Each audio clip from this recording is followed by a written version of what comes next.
जय हिंद दोस्तों। उम्मीद करता हूँ आप स्वस्थ होंगे और अपनी पढ़ाई में व्यस्त होंगे।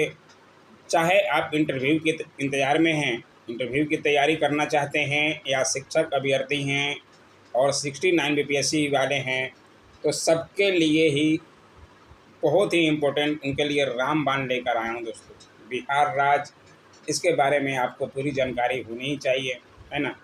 इंटरव्यू में भी पूछा ही जाएगा। शिक्षक भर्ती के एग्ज़ाम देना चाह रहे हैं, उसमें भी पूछा जाएगा और 69 में भी। ठीक है, तो एक दृष्टि है, आज क्लास 1 है। अलग अलग हम छोटे छोटे क्लास लेकर आएंगे ताकि आपको बिहार के बारे में पूरी जानकारी अच्छी तरह से, अच्छे नोट्स खुद का बनाया हुआ है। तो आपको देखना चाहते हैं तो ज़रूर देखिए। जानकारी अच्छी लगे लाइक कीजिएगा और सब्सक्राइब कर सकते हैं, नए हैं तो, है ना। पुराने स्टूडेंट हैं तो उनका भी स्वागत है। ठीक है, तो आइए देखें क्लास 1। उम्मीद करता हूँ आप लाइक के साथ चैनल सब्सक्राइब करेंगे। लाइक तो शायद सबको करना है, चाहे आप पुराने स्टूडेंट हैं चाहे नए हैं। आइए देखें, बिहार राज्य एक दृष्टि में बिहार का प्राचीनतम इतिहास से शुरू करते हैं और पूरा हम देखेंगे मध्यकालीन। हमने 2 मध्यकालीन का वीडियो बनाया था, लेकिन हमें लगा कि पूरा प्राचीन भारत से ही बनाना चाहिए, है ना।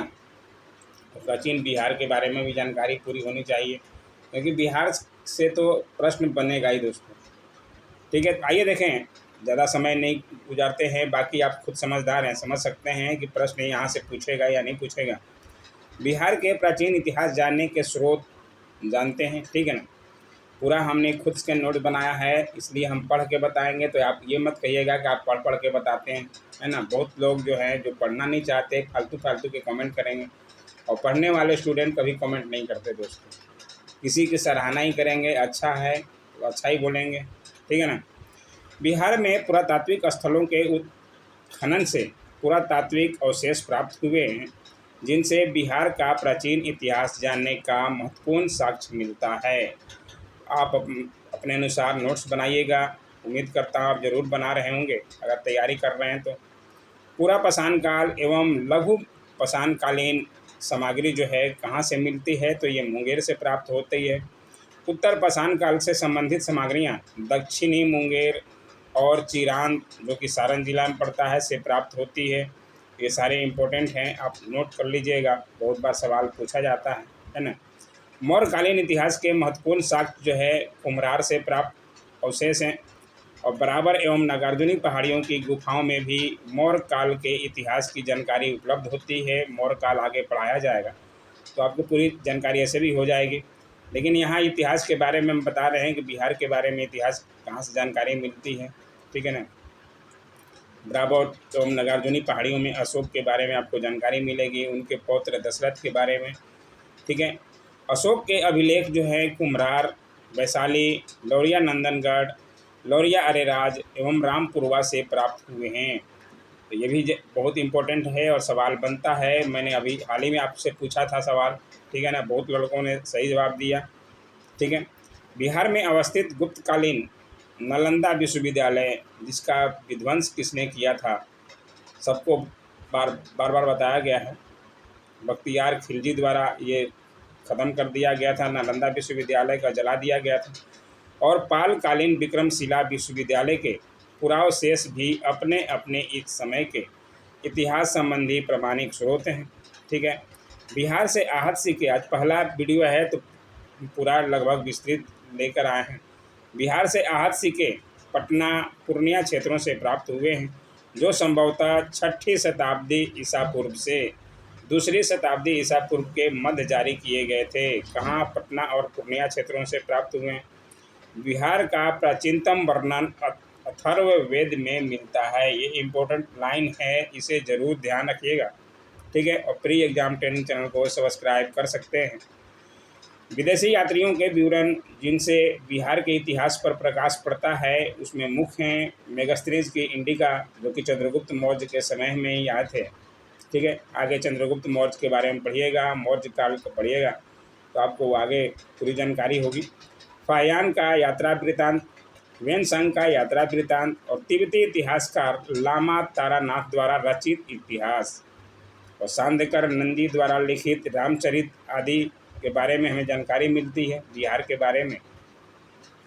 बिहार के मुगलकालीन इतिहास जानने के प्रमुख स्रोत क्या क्या हैं? तो अबुल फजल कृत अकबरनामा, मोहम्मद कासिम कृत आलमगीरनामा, बाबर द्वारा रचित तुजुके बाबरी और जहांगीर द्वारा रचित तुजुके जहांगीरी आदि। ठीक है, यहाँ हुमायूं नामा नहीं है, इसलिए कंफ्यूज नहीं होइएगा, ये जहांगीर द्वारा रचित तुजुके जहांगीरी है। ठीक है, आइए देखें अब महाजनपद काल पर 2 वीडियो मेरा पहले से भी है, आप ज़रूर देख सकते हैं। पूरा 16 महाजनपदों के बारे में पूरी जानकारी है। महाजनपद काल में भी यहाँ सिर्फ बिहार से लिया गया है। 6वीं शताब्दी ईसा पूर्व में उत्तर भारत में विशाल संगठित राज्य का अभ्युदय हुआ। बौद्ध रचनाओं में इस काल में 16 महाजनपदों और लगभग 10 गणराज्यों की चर्चा मिलती है। ठीक है, 16 महाजनपदों में कितने बिहार से थे? ये देखिए 3 स्टार है, यानी कि बहुत इंपॉर्टेंट लाइन है। इनमें 3 महाजनपद अंग, मगध और लिच्छवी गणराज्य बिहार के क्षेत्र में स्थित है। ठीक है, इसको पूरी जानकारी ये रखिएगा, इम्पोर्टेंट लाइन है। इनसे संबंध में विस्तृत जानकारी कहाँ से मिलती है? तो हमें अंगुत्तर निकाय में मिलती है। ये भी इम्पोर्टेंट लाइन है। गंगा, सारे इम्पोर्टेंट लाइन है जो मैं खुद से लिखे हुए हैं, कहीं कहीं से इकट्ठे कर। गंगा नदी के उत्तर में लिच्छवियों का गणराज था, जो विभिन्न गणराज्यों का महासंघ था और इसकी राजधानी वैशाली थी, प्रथम गणराज। ठीक है, तो ये जरूर ध्यान रखिएगा। ये लिच्छवियों का अंग का राज वर्तमान मुंगेर और भागलपुर जिलों के क्षेत्र में फैला था। इसकी राजधानी कहाँ थी अंग की? तो चंपा, जो कि वर्तमान चंपानगर भागलपुर के समीप थी। ठीक है, मगध के अधीन वर्तमान पटना, नालंदा और गया जिलों के क्षेत्र थे। तो ये भी ध्यान रखिएगा। इस पिछले साल बीपीएससी में ये सब प्रश्न पूछ दिया गया है कि मगध के क्षेत्र में कौन कौन से जिले पड़ते हैं। ये सब सवाल आप खुद समझ सकते हैं जो पुराने स्टूडेंट हैं।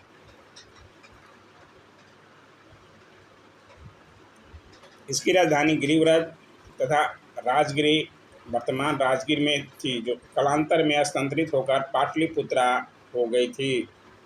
बार बार ये सवाल बनेगा, पहला राजधानी कहाँ था मगध का? तो आपको राजगिरी, ठीक है, उसको जरूर कंठस्थ कर लीजिएगा। मगध इस क्षेत्र का सर्वाधिक शक्तिशाली राज्य बन गया और शेष राज्यों पर उसका अधिकार हो गया।